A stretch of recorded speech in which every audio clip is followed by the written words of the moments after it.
one of the big debates in qualitative research was whether or not different interpretive frameworks or the different paradigms in which we situate our research are incommensurable from each other.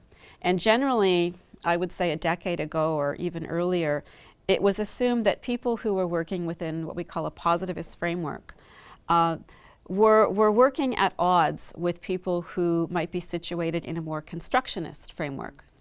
And by that I mean that positivist research is trying to, or assumes that you're trying to make a general truth or trying to capture a truth, and that the truth is out there and it needs to be recovered or elicited and documented. Whereas a constructionist position is more open to the notion that there may be more than one truth. There may be multiple truths, and those truths may be situated or negotiated in some way.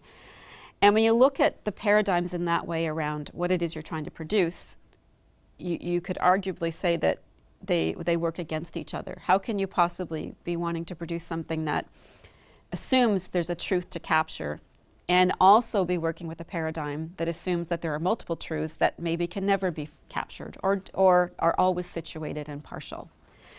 And I think that that debate occurred when paradigms felt much more frozen than I think they are now. If I were to look at my research in Newfoundland in the early 90s, I would say that at that time, it would have concerned me to use a different framework. That there was a sense that you should use a framework like Marxist feminism and follow it through in a consistent and rigorous fashion. But I think what happened is, and I think what happens with social theory is that it evolves. It evolves and changes, and ideas and approaches morph into others. And that's increasingly happened to the degree that scholars are much more comfortable with what I would call a more synthetic approach. That is pulling together ideas from one framework and using them to think through ideas that might be rooted in a different one.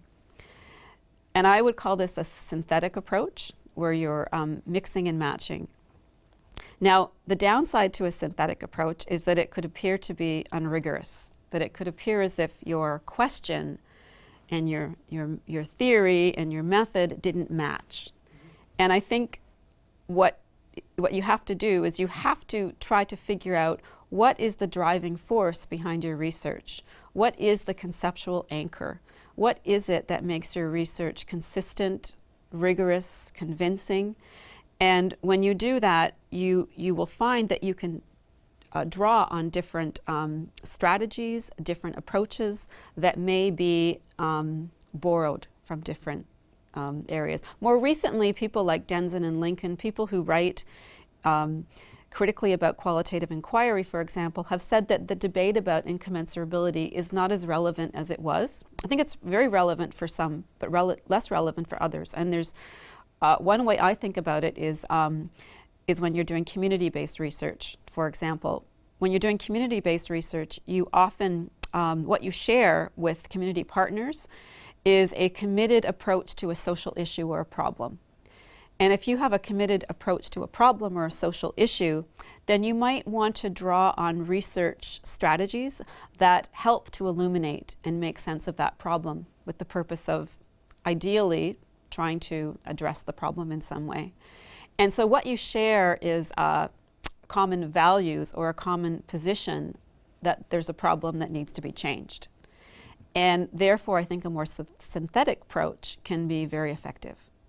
Today, I would say that I take a more synthetic approach to qualitative research, and I think in some ways that reflects both the maturity of when you become a researcher, you become experienced at using different ideas for different purposes. And I think it's very helpful to bring with you that personal history of research where ideas that you've had have changed and been modified. But also I think we're at a historical moment where there's a lot of gelling of ideas in different and interesting ways.